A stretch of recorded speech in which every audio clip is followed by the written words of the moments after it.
अस्सलाम वालेकुम and welcome to tonight with Najam Sethi. मैं हूं मुनीब फारूक और मेरे साथ मौजूद है नजम सेठी साहब। नाज़रीन, आज के इस प्रोग्राम में हम सबसे पहले बात करेंगे कि वो मुंतखब नुमाइंदे जिनको आप अपने वोटों के साथ असेंबलियों में भेजते हैं और जिनमें से बहुत से अगर ना कहूँ तो कम से कम 4-5 ऐसे तो हैं जो कि वज़ीर आला हैं इस वक्त तमाम सूबों के अंदर।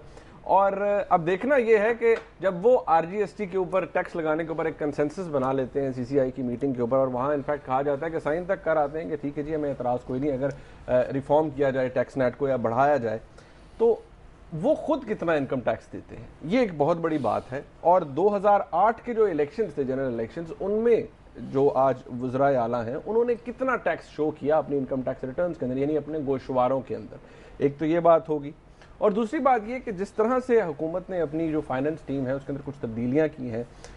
सलमान सदीक साहब जो हैं वो चेयरमैन FPR हो गए हैं, वकार मसूद साहब सेक्रेटरी फाइनेंस आ गए हैं। तो ये नई टीम क्या कर सकती है, और क्या आज जो एक कॉमन सिटीज़न है पाकिस्तान का, उसको ये जानने का हक है कि उसके जो मुंतखब करदा नुमाइंदे हैं वो कितना टैक्स देते हैं? क्या हमारा आइन उन्हें ये जानने का हक देता है या नहीं? 18वीं तरमीम इसके हवाले से क्या कह रही है? और उसके बाद नाजरीन, आपने देखा होगा सुप्रीम कोर्ट के अंदर बड़े बड़े नाम आते हैं कि जी डिफ़ॉल्ट हो गए, ये हो गया, वो हो गया। हम आपको कुछ हिस्ट्री में थोड़ा सा लेके जाएंगे और आपको बताएंगे कि बड़े बड़े लोन डिफ़ॉल्टर्स कौन हैं पाकिस्तान के। वो कहते हैं ना, इसमें कुछ पर्दा नशीनों के नाम भी आते हैं, तो सेठी साहब बताएंगे आज हमें कि वो पर्दा नशीन कौन है। सेठी साहब, लेट्स स्टार्ट विद इट। आपको मालूम है, देखिए चारों वज़राए आला हैं। सबसे पहले बात कर लेते हैं पंजाब से शुरू करें। ज़ाहिर है बड़ा भाई है, बड़ा भाई है, ठीक है। शहबाज शरीफ साहब जी, शहबाज शरीफ साहब के हवाले से साहब ये जो बात कही जाती है कि उन्होंने 2008 के जो इलेक्शंस थे और जो उन्होंने अपनी इनकम टैक्स रिटर्न फाइल की उसके अंदर, उसमें उन्होंने कोई टैक्स नहीं दिया, कोई इनकम टैक्स नहीं दिया। ठीक।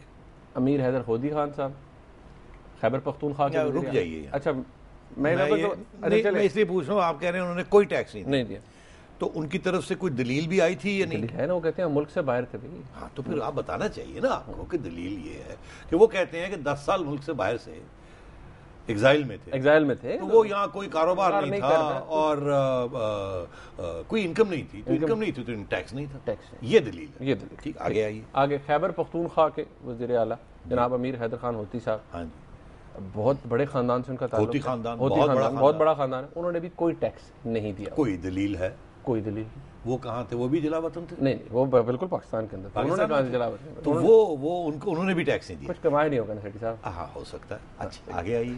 आगे जनाब कायम अली शाह साहब, कायम अली शाह साहब सिंध के वज़ीर आला, उन्होंने भी कोई टैक्स नहीं दिया। नहीं, उन्होंने 225 रुपए के करीब। वाह यार, गरीब हो गए होंगे 225 रुपए देके इनकम टैक्स दिया 225 रुपए। सेठी साहब देखें, तभी तो आज तो इसका मतलब है उनकी जो टोटल इनकम होगी, हाँ जी, वो कोई 1000 रुपए होगी ना, जिसमें एक 25% इनकम टैक्स दे दिया, 250 रुपए। 250 रुपए के करीब उन्होंने दे दिया। अच्छा, वो देखें ना, इसीलिए तो अब सेक्रेटरीज लगा रहे हैं अपने इलाके से कि ताकि इलाका भी खुशहाली आए, इलाके में भी उनके पास भी खुशहाली आए। अच्छा, खैरपुर से सब कुछ हो रहा है। आपको बताया, आपने खुद ही तो बताया। कोई दलील दी उन्होंने? नहीं, कोई दलील नहीं। उन्होंने, वो कहाँ से एग्जाइल में थे, यहीं पर थे। नहीं, मगर उनकी दलील तो ये हो सकती है ना कि मैं तो जमींदार हूँ, मैं तो सरमायादार हूँ। जमींदारों के ऊपर जमीन है, सैकड़ों एकड़, हजारों एकड़ जमीन है, मगर इनकम टैक्स नहीं है ना एग्रीकल्चर के ऊपर। वहां से जो आमदन आती है उस पर टैक्स नहीं है, ज़राई टैक्स नहीं है ना, आमदनी पे टैक्स, आमदनी पे नहीं है। तो फिर वो अगर करोड़पति भी हों या अरबपति भी हों तो उनके 250 रुपए भी देना बड़ी गनीमत है। अच्छा, ये अच्छी बात। चले आगे आइए। सरदार असलम रईसानी साहब जी, वज़ीर आला बलूचिस्तान। वाह, वो तो ट्राइबल लीडर होंगे ना। 1492 रुपए, 1492 रुपए टैक्स दिया, जिसका मतलब है कोई 5-1 हज़ार रुपए उनकी आमदन थी एक साल की, जिसका मतलब है कि कोई 600 रुपए माहवार, मतलब है कि वो मिनिमम वेज से भी कम।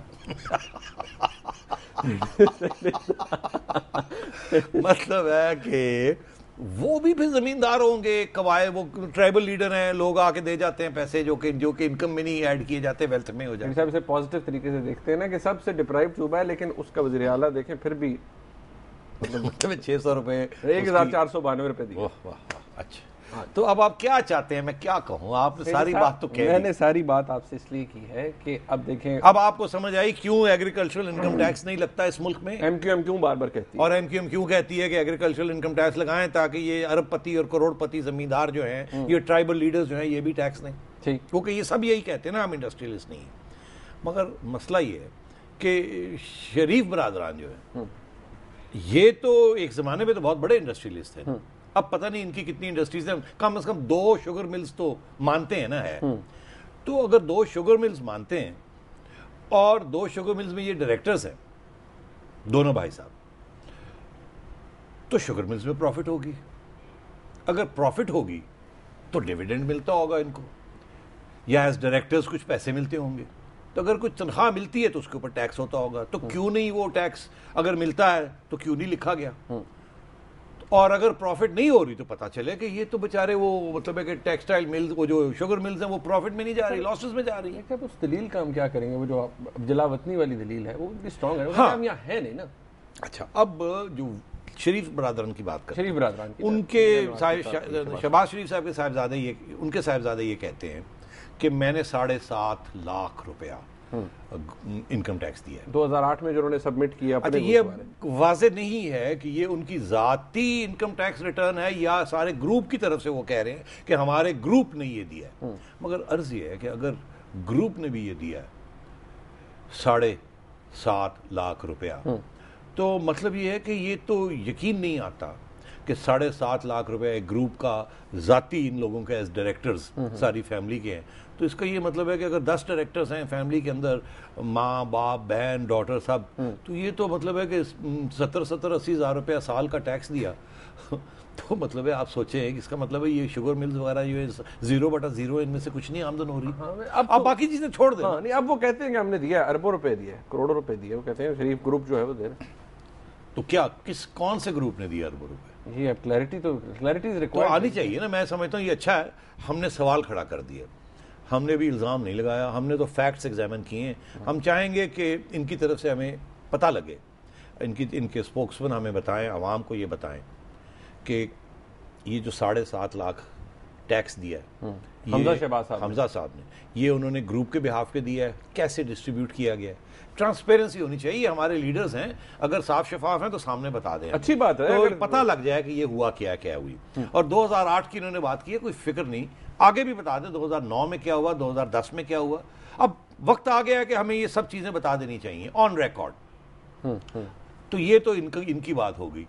अब आगे जाइए, थोड़ा मैं आगे चलता हूँ कि वो जो फाइनेंस टीम सेठी साहब तब्दील हुई है, तो ये बाकी लोग जो हैं मुनीब, उनकी भी तो बात कर लें। एग्जैक्टली, हमें होती साहब, हमारी ये डिमांड होनी चाहिए अवाम की तरफ से कि होती साहब भी, रायसानी साहब भी और कायम अली शाह साहब भी हमें बता दें कि इनकी कितनी होल्डिंग्स हैं, कितनी एग्रीकल्चर ज़मीन है इनकी और इनके ख़ानदान की। क्योंकि होता ही है कि अगर मेरी ज़मीन है 10,000 एकड़, तो मैंने क्या किया हुआ है कि वो लैंड रिफॉर्म के भी कुछ कानून है ना कि इतने से ज़्यादा नहीं हो सकती होल्डिंग, तो वो ओनरशिप नहीं हो सकती, तो वो लोग कागजी कार्रवाई करके और पर्चियों में बांट देते हैं और अपने मज़ारियों के नाम पे कर देते हैं, जो कि कागजात अपने पास रखते हैं, अंगूठा लगा के रखा होता है ट्रांसफर के लिए। तो वो होती इनकी नहीं की है, मगर लोगों के नाम पे डाल देते। अच्छा सेठी साहब, यहीं से आगे चलेंगे।